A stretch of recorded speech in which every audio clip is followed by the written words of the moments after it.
안녕하세요. 저는 더세움교회 심용균 목사입니다. 오늘은 룻기 1장 19절에서 22절까지의 본문을 통하여서 텅 빈 손에 들려 있는 것이라는 말씀의 제목으로 하나님 말씀 나누도록 하겠습니다.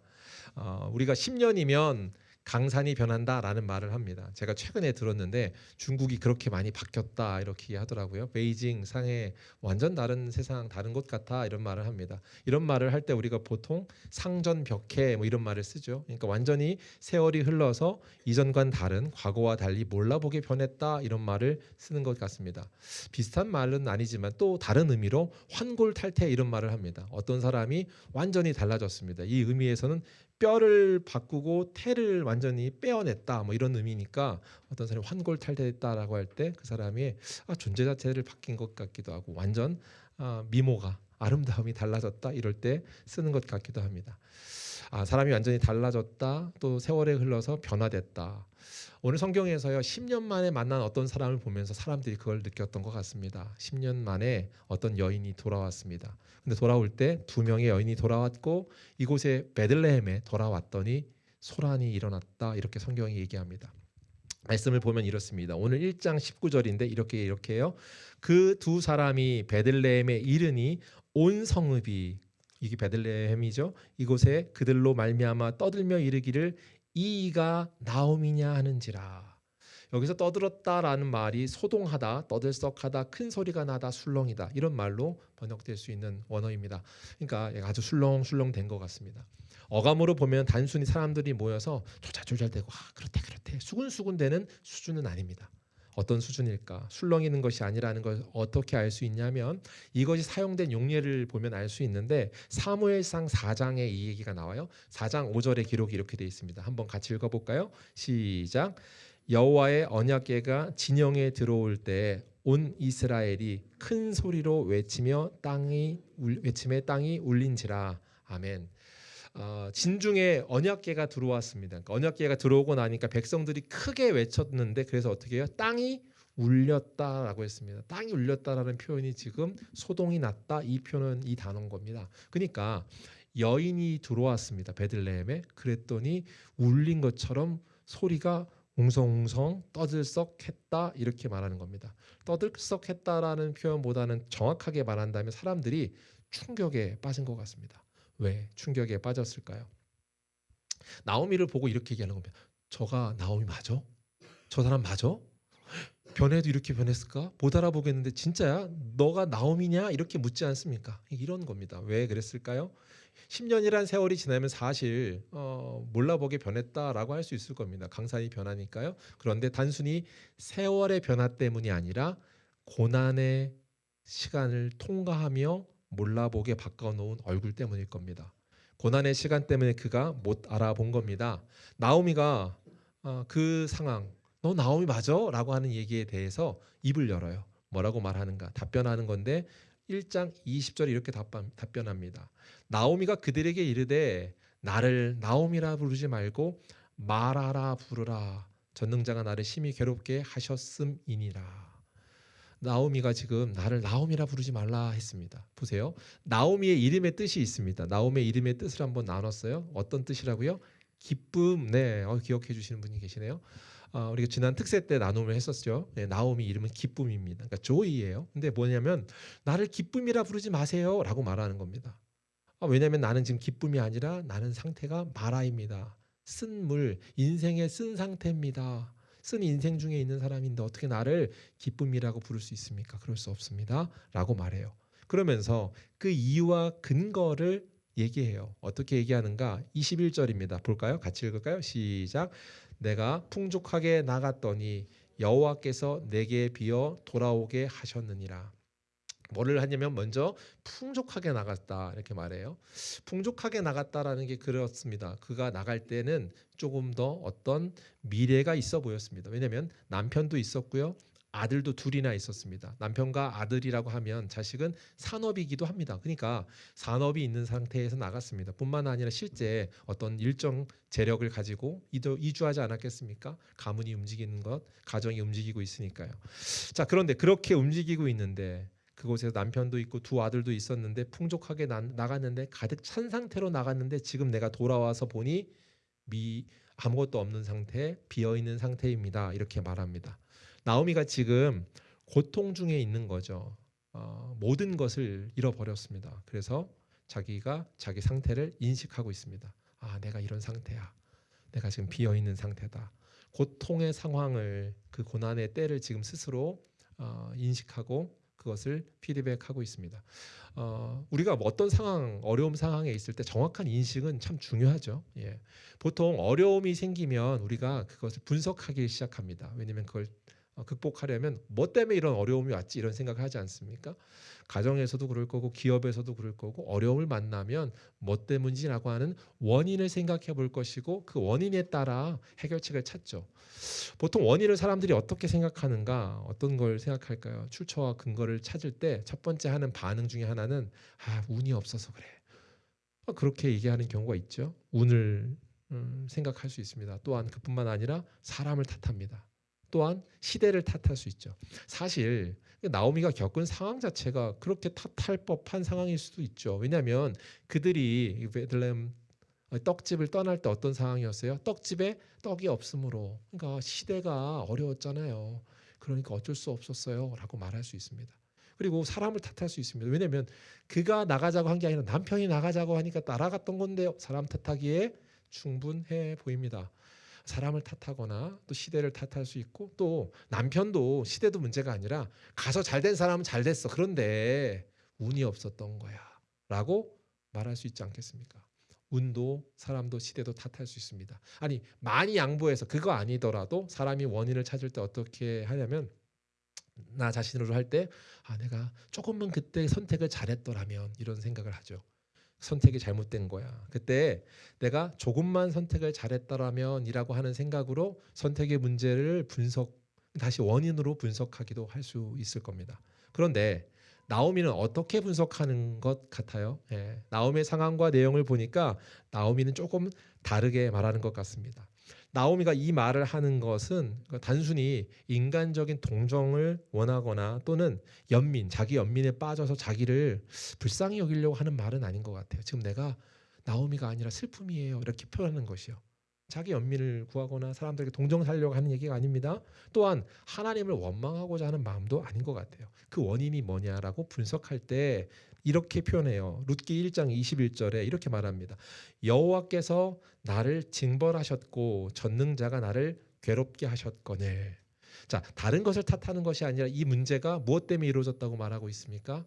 여호와 때문이라고 말합니다. 근데 거기에 무슨 표현을 쓰고 있냐면 여호와를 전능자라고 말하고 있습니다. 이 단어는 샤다이라는 단어인데 지금 그분이 전능자이시다. 그러니까 무슨 말을 하는 겁니까? 모든 것을 주실 수도 있는 분이고 모든 것을 걷어가실 수도 있는 분인데 그분 때문에 지금 내가 이 고통, 나를 괴롭게 하셨다. 내가 고난, 어려움, 슬픔 가운데 빠져 있다라고 말하는 겁니다. 자, 그런데 제가 앞에 말씀을 드렸습니다. 나오미가 자기 인식이 분명하다고 이 고통을 잘 파악하고 있다고 하면서 하나님에 대한 원망도 아닙니다. 제가 이렇게 얘기했습니다. 보통 이런 얘기를 들을 때 고통, 고난 있으면서 하나님 때문입니다 라고 할 때 우리는 이 말이 하나님을 향해서 원망하듯 말할 때가 있단 말이에요. 그죠? 근데 나오미는 그렇지 않다고요. 왜 그러냐면 지금 말하는 상황이 어떤 상황이냐 분석해 볼 때 그렇지는 않은 것 같습니다. 그 뉘앙스는 아닌 것 같아요. 왜냐하면 보세요. 불신앙이 아니라 자기 신앙을 탄식하며 말하는 것 같아 보입니다. 왜냐? 앞에 어떤 대목에서 이 얘기를 고백하고 있습니까? 나오미가 지금 그가 하나님이 계신 베델로 다시금 그 민족으로 돌아오는 상황 중에 이 얘기를 하고 있단 말이에요. 돌아오는 중에. 지난 특세 시간에 한번 얘기를 했습니다. 이 룻기의 저자는 의도를 가지고 반복해서 이 표현을 쓰고 있다고 했습니다. 이 짧은 구절에 지난번 둘째 날 새벽에 말씀 나눴는데 6번 정도 계속 7번 이 상황에 계속 이 표현을 반복해 쓴다고 했습니다. 혹시 기억하시는 분 있을까요? 어떤 표현이었는지? 감사합니다. 예. 아무도 대답 안 하셔도 감사합니다. 뭐라였냐면 돌아오다라는 표현이었습니다. 돌아가라. 제가 말했잖아요. 이거 의도를 가지고 쓰는 것 같다고. 왜냐하면 나오미와 두 며느리가 사실 같이 출발하지 않아도 되는 출발하다가 나오미가 생각해서 야 멈춰봐 너 돌아가 이렇게 말한다고 했잖아요. 나왔기 때문에. 그냥 원래 안 나왔으면 모압 땅이 고향이니까 넌 여기 있어라고 말하면 되는 건데 그렇지 않다고 했고 그 근거로 몇 가지를 계속 반복해서 쓰고 있다는 걸 살펴봤습니다. 자, 무슨 말인가? 성경에서 이 장면을 통해서 아는 것 하나 중요한 메시지를 주고 있는 것 같아요. 고난이라고 하는 선택에서 사람은 두 갈래 길이 있다. 하나님께서 그 일들을 징계하신다라고 인식할 때 사람은 두 가지 반응을 할 수 있다. 하나는 무슨 반응을 할 수 있습니까? 하나님을 떠나거나 하나님께 돌아오거나입니다. 하나님께 떠나거나 돌아오거나. 실제 룻도요, 이 가문도요, 어떻게 했습니까? 엘리멜렉이라고 하는 이 사람들 첫 번째 떡집에 떡이 떨어졌을 때 그들이 어떻게 해요? 하나님을 떠나는 것으로 반응했습니다. 그리고 뭐 이제 바닥이 없겠지라고 생각했는데 제가 어떻게 얘기했어요? 바닥이 없는 줄 알았는데 그때 어떻게 해요? 지하가 있다는 걸 경험하죠. 지하를 뚫고 내려가 지금 경험하고 있습니다. 경험한 중에 다시 어떻게 하는 겁니까? 지금 이 순간에 다시 선택하는 겁니다. 어떻게 선택해요? 돌아가야겠다. 여호와께로. 사랑하는 성도 여러분, 여러분 상황 가운데 찢기고 상하고 바닥을 경험할 때가 있을 겁니다. 아니 어쩌면 오늘 그런 바닥 같은 상황을 경험하고 계신 여러분 계십니까? 찢기고 상하고 바닥을 경험하고 계시다면 여러분 해결책은 딱 하나입니다. 여호와께 돌아가는 겁니다. 여호와께 돌아가자. 호세아 선지자가 외치는 외침이에요. 네가 인생을 살면서 그런 바닥을 경험할 거야. 그때 너는 기억해 여호와께 돌아오는 것이다. 호세아 6장 1절 말씀입니다. 우리 한 목소리로 같이 읽겠습니다. 시작. 오라 우리가 여호와께로 돌아가자.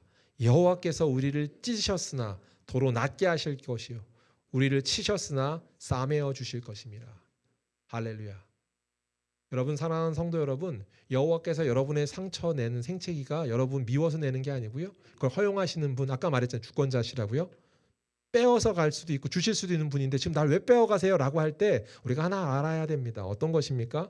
우리가 세상의 위로를 찾아 우리가 떠나버린 그 상태에 떠나버린 것이 잘못된 선택이라는 것을 가르쳐주기 위함이죠. 그래서 하나님께서 찢으셨습니다. 그러나 도로 어떻게 해요? 낫게 하십니다.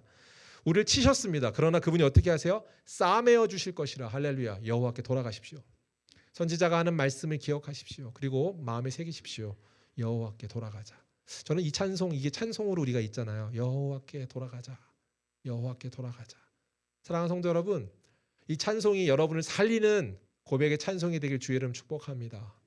그리고 이 찬송이 여러분의 삶에 아주 중요한 중심축에 중요한 자리로 놓아지는 복 있는 백성 되기를 주의 이름으로 축복합니다.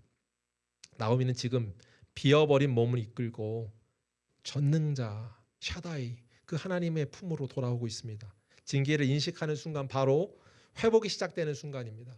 사랑하는 성도요, 하나님께서 여러분을 징계한다라고 하는 것이 내가 잘못된 길을 가고 있는 걸 고치시려는구나 라고 하고 인식한 사람은 돌아옵니다. 그리고 나오미가 고백하는 거예요. 이 탄식을 하는 겁니다.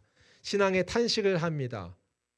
나는 나오미라 부르지 마십시오. 나는 마라입니다 라고 할 때 이 말은 그 마음 가운데 불평하는 것도 아니고요. 원망하는 것도 아니고요. 스스로의 잘못된 신앙 방향, 그 신앙을 탄식하고 있습니다. 그 탄식이 믿음의 출발입니다. 오늘 믿음이 출발하고 있습니다. 지금 나오미가 나는 마라가 아니라 했습니다. 그런데 이 마라라고 하는 것을 설명하면서 어떻게 이 탄식을 통해 회복하시고 회복이 뭔지를 알아야 합니다. 여러분 회복이 뭘까요? 여호와께 돌아와라. 그분이 싸매신다. 그분이 회복하신다 했습니다. 그럼 무엇이 회복입니까? 어떻게 회복이 가능합니까? 성경이 말하는 바를 들으십시오. 성경이 말하는 바 마라에 대한 이야기를 하는 이 장면이 우리에게 그 메시지를 주고 있습니다. 마라의 이야기를 어떻게 하고 있는가 보십시다. 나오미가 마라라고 말하는 것은 우리가 참 익숙한 성경 구절인데 출애굽기 15장에 나옵니다. 23절입니다. 같이 읽을까요? 시작. 그곳 물이 있어서 마시지 못하겠으므로 그 이름을 마라라 하였더라. 예, 물이 있어서 못 먹었다라고 말하는 이 장면은 출애굽하고 나서 있었던 일입니다. 사흘길을 갔는데 물이 떨어졌습니다. 여러분 갑자기 물이 떨어졌을 때 지금 우리가 물이 떨어졌다는 것과는 좀 이해가 다른 상황입니다. 사막에서 물이 떨어진 겁니다. 그럼 어떤 거예요? 점점 죽어가는 겁니다. 진짜 죽는 겁니다. 죽음이란 말이에요. 그러니까 이 사람들이 원망하고 불평하고 왜 우리를 꺼내서 죽이려 하느냐라고 하는 원망이 일면 합당해 보입니다. 물론 하나님은 모르는 하나님 믿음 없는 사람의 고백이지만요. 그들이 근거는 그럴 수 있습니다. 자, 그렇게 원망하다가 물을 만났습니다. 여러분, 그러니까 죽을 것 같은데 살 것 같은 구멍을 하나 만난 거예요. 이해가 되십니까? 인생을 살다 보면 여러분이 그럴 때 있지 않습니까?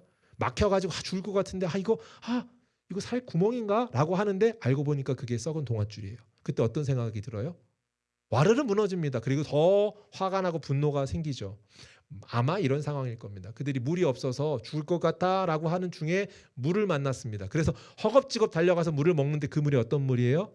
쓴 물입니다. 먹을 수 없는 물입니다. 고통의 물입니다. 그래서 어떻게 해요? 더 크게 원망합니다. 원망 수준을 넘어서 더 큰 분노 표출, 폭동 수준 아니었을까요? 살기등등한 표현으로 지금 말하고 있지 않을까요? 그때 모세가 여호와께 하는 말씀 장면이 이렇습니다. 출애굽기 15장 25절인데요. 모세가 여호와께 부르짖더니 여호와께서 그에게 한 나무를 가리키시니 그가 물에 던지니 물이 달게 되었더라. 하나님께서 말씀하시는 것을 얘기해 주는 거예요. 그렇게 막 살기등등한 가운데 이들이 폭동이 일어나겠습니다라고 모세가 얘기하는 중에 그 얘기를 들으신 여호와께서 얘기하세요. 뭐라고 말씀하십니까? 나무 가지를 그곳에 던져라. 그랬더니 물이 달아졌습니다. 그리고 물이 달아진 것을 통해 여호와께서 가르쳐 주시려는 메시지는 딱 하나라고 분명하게 선명하게 얘기해줘요. 그 다음 구절 26절입니다. 이건 같이 읽겠습니다. 시작. 나는 너희를 치료하는 여호와임이라. 아멘. 다시 한번요. 시작. 나는 너희를 치료하는 여호와임이라. 여호와 라파 하나님이십니다. 치료하시는 하나님이란 말이거든요. 여러분에게 찢기고 상하고 아픔이 있으십니까?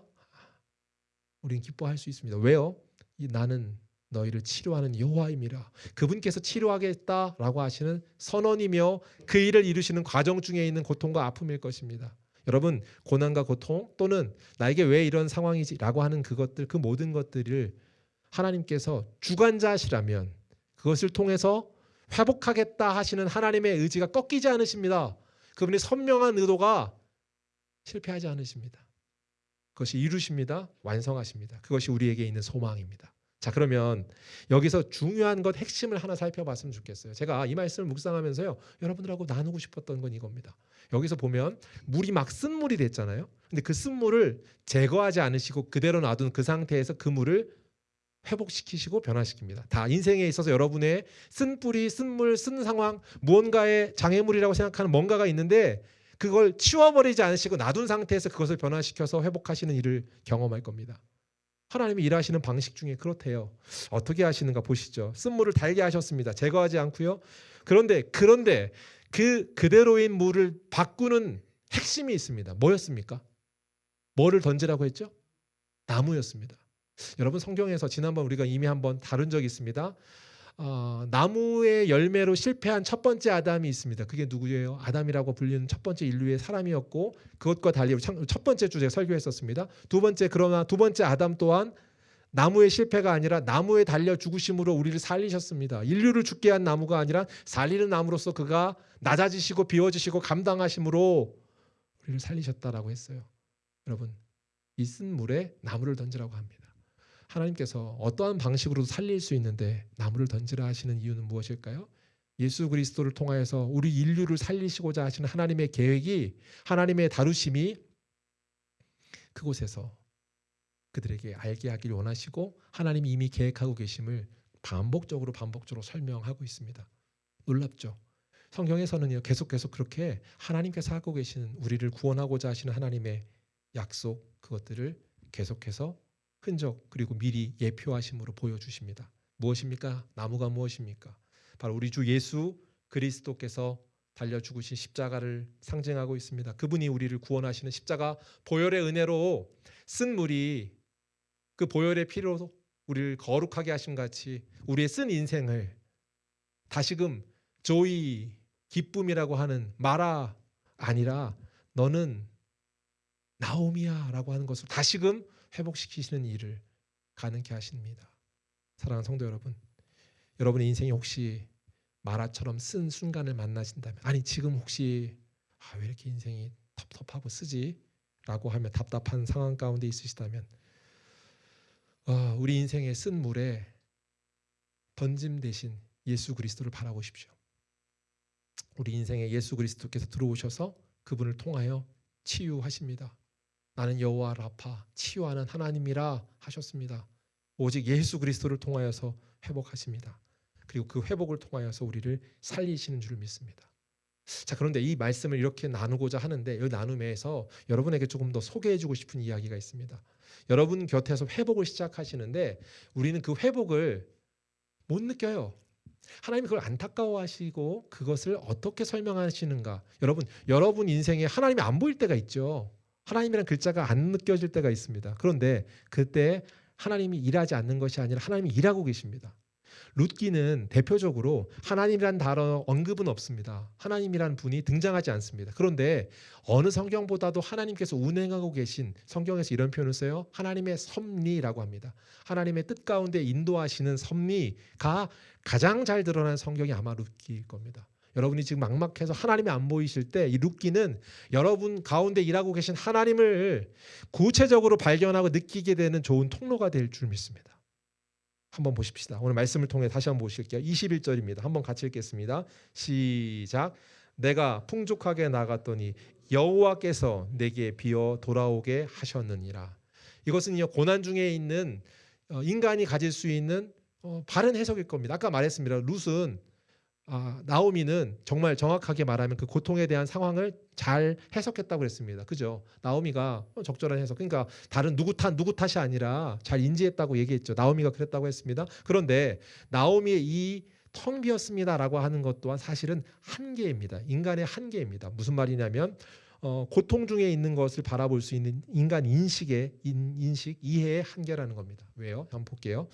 실제로 그가 텅 비었습니다. 뭐가 없습니까? 나갈 때 뭐가 있었다고요? 남편도 있었고 두 아들도 있었는데 아무것도 없습니다. 지금 물질도 아무것도 없습니다. 없어진 상태니까 그가 난 텅 비었습니다. 이렇게 말할 수 있습니다. 근데 진짜 텅 비었습니까? 아무것도 없나요? 예.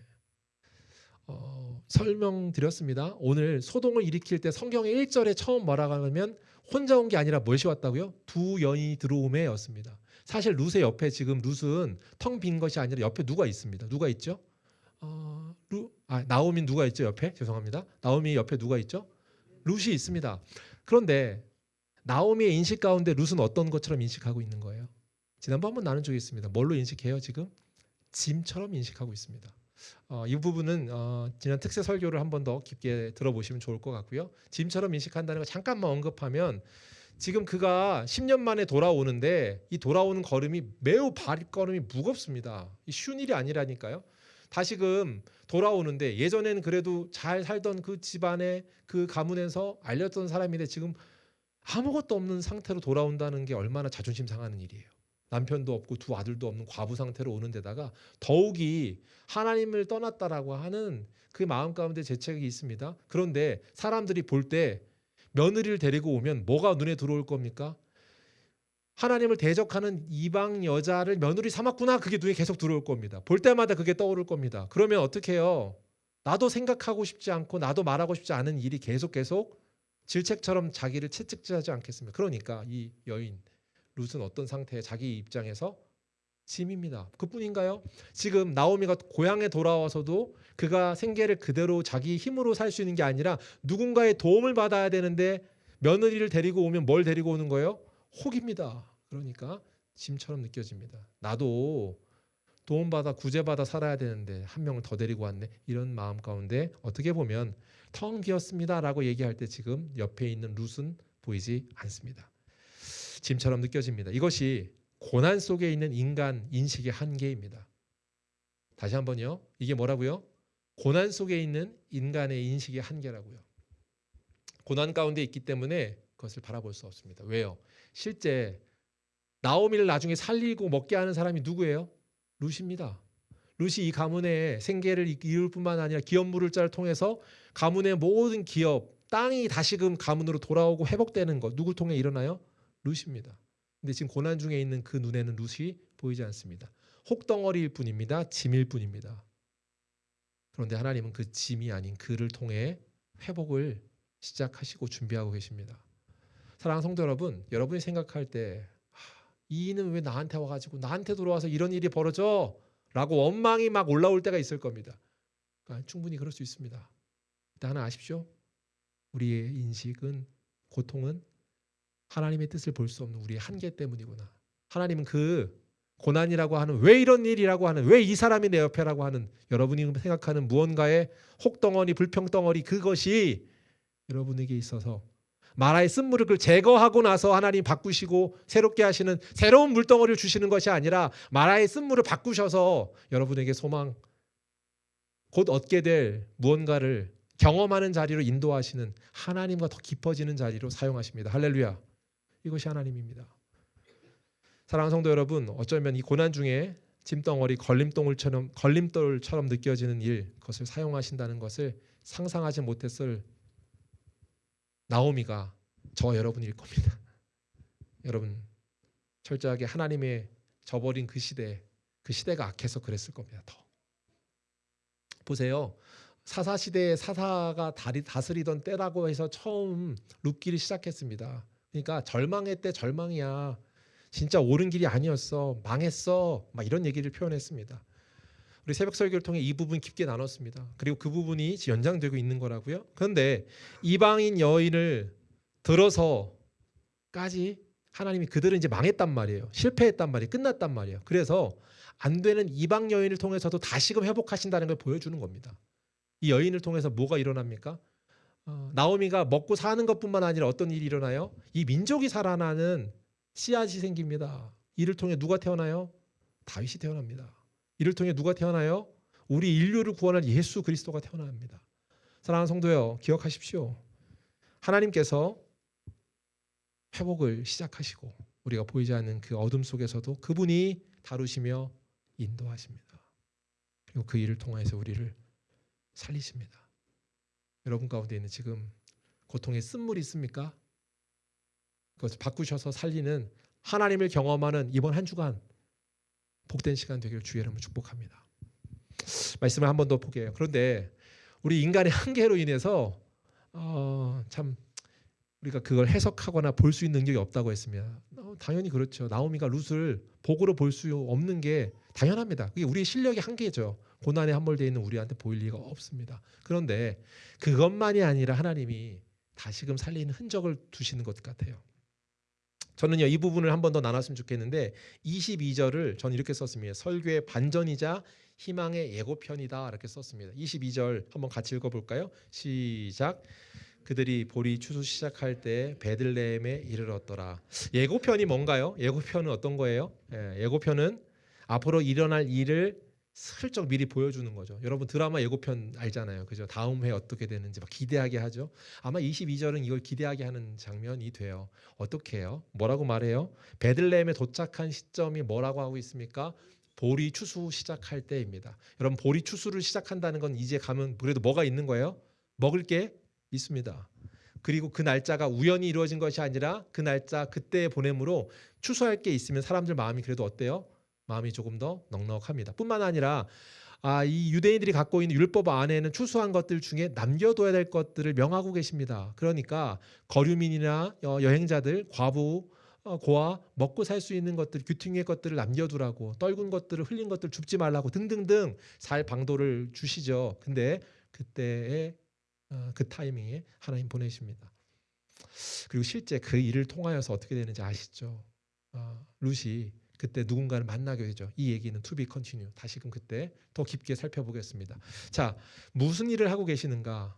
하나님이 우리의 고난, 사람이란 인식의 한계를 통해 고난을 통해서 볼 수 없는 그것을 보라고 하지 않으시고 볼 수 있는 작은 여러분 안에 시기와 때, 상황, 메시지를 주실 겁니다.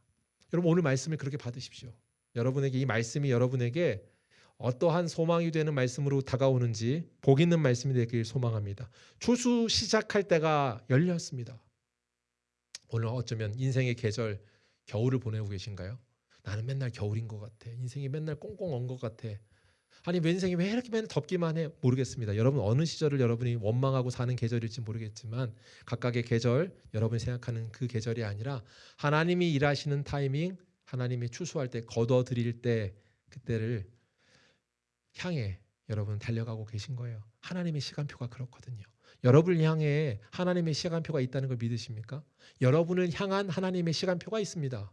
여러분을 향한 하나님의 시간표, 그것은 신앙이 우리의 시간표에 맞추는 것이 아니라 하나님의 시간표에 맞추는 그 인생이라는 것을 하나님께서 가르쳐주기 위해서 그 일들을 인도하시고 설계하십니다. 우리의 시간표를 들이밀지 마십시오. 그리고 하나님의 가장 적절한 타이밍에 그 일을 하신다는 걸 경험하십시오. 할렐루야. 말씀을 결론 맺겠습니다. 여러분, 말씀이 여러분을 살립니다. 그리고 그 말씀이 여러분에게 실제 작동하도록 여러분 이 말씀을 기억합시다. 자기 상황 슬픔 속에서도 정직하게 자기를 바라볼 수 있는 사람은 결국 하나님 앞으로 나아갑니다. 선택의 기로에서 하나님을 떠나거나 하나님께로 돌아가거나, 사랑하는 성도여, 여호와께 돌아가자. 여호와께 돌아가자. 그때 여러분, 마라의 쓴물이 하나님이 가르치신 나무 가지를 통하여 해결하십니다. 이 나뭇가지를 통하여서 여러분을 살리는 줄 믿습니다. 그러니까 궁극적으로 우리가 살린다는 것, 살아난다는 것은 딱 하나 해결책밖에 없다는 걸 알게 합니다. 그게 무엇입니까? 예수 그리스도 십자가의 보혈의 은혜입니다. 여러분, 그냥 추상적으로 십자가 은혜가 뭐지라고 하는 것은 우리가 실제 믿는 믿음이 무엇인지에 대한 추상성이 돼버리고요. 실제 우리를 살리는 힘이, 작동하는 능력이 나타나지 않게끔 우리가 계속 장애물들을 쌓아가는 겁니다. 여러분, 그 장애물을 걷어내시고 실제 그분이 하신 일이 무엇인지 바른 지식을 얻으십시오. 말씀을 바로 알아야 합니다. 말씀을 바로 이해해야 합니다. 그러기 위해 우리는 걸어가는 걸음에서 하나님과 더 나아가는 축복의 자리로 인도하시는 하나님을 경험하게 될 줄 믿습니다. 여호와 십자가, 그 인생의 쓴물, 그것을 바꾸기 위해 하나밖에 없는 아들 독생자 예수 그리스도를 인생이라고 하는 마라라고 하는 쓴 세상 가운데 그분을 보내셨습니다. 그리고 그분이 이 땅에 들어오심으로 우리를 회복하게 하고 살리게 하시는 줄 믿습니다. 그것을 바꾸어 새롭게 하십니다. 이 땅이 저주받은 땅, 심판의 땅인데 그 예수 그리스도를 믿는 사람 한 사람 한 사람 내 안에 내주하심을 통하여 여러분이 밟는 땅이 하나님 나라가 되는 줄 믿습니다. 그리고 여러분이 서 있는 그곳이 하나님 나라가 펼쳐지는 은혜가 일어나는 줄 믿습니다. 바라온데 오늘 묵상한 이 말씀을 통하여서 텅 빈 손에 들려있는 그 한 가지가 여러분에게 전달되길 소망합니다. 하나님의 은혜가 일하고 있다는 사실입니다. 그리고 그 사실을 통해서 여러분의 가정이, 여러분이 있는 일터가 하나님 나라, 천국의 모형, 그 땅이 이루어지는 그 일이 펼쳐지게 될 줄 믿습니다. 말씀을 기억하십시오. 예수 그리스도께서 그것을 비우시고 살리십니다. 갈라디아서 3장 13절 기록된 말씀을 들읍시다. 그리스도께서 우리를 위하여 저주받은 바 되사 율법의 저주에서 우리를 속량하셨느니라. 아멘. 예수 그리스도께서 저주받아야 될 우리, 징계와 심판, 그분이 대신 대속하셨습니다. 대신 받으셨습니다. 그러함으로 여호와 라파, 나는 치료하는 하나님이라. 그분의 치료가 시작되고요. 예수 그리스도 보혈의 피, 그것을 통해 완성하십니다. 할렐루야.